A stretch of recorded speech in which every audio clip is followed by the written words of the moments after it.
புரட்சி பாரதம் கட்சியின் தலைவர் டாக்டர் பூவை ஜெகன்மூர்த்தியார் MLA அவர்களின் ஆலோசனைக்கிணங்க அக்டோபர் மாதம் 27ஆம் தேதி திங்கள்கிழமை அன்று விழுப்புரம் ASG திருமண மண்டபத்தில் கள்ளக்குறிச்சி, விழுப்புரம், கடலூர் மாவட்ட நிர்வாகிகளின் ஆலோசனை கூட்டம் மற்றும் பாராட்டு விழா நடைபெற்றது.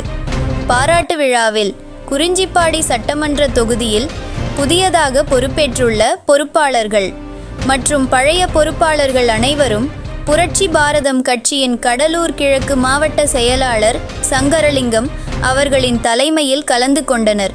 இந்த பாராட்டு விழாவில் கள்ளக்குறிச்சி, விழுப்புரம், கடலூர் மாவட்ட நிர்வாகிகள் மற்றும் தொகுதி ஒன்றிய பொறுப்பாளர்கள் அனைவரும் பொதுச் செயலாளர் ருசேந்திரகுமார் அவர்களுக்கு பாராட்டு தெரிவித்தனர்.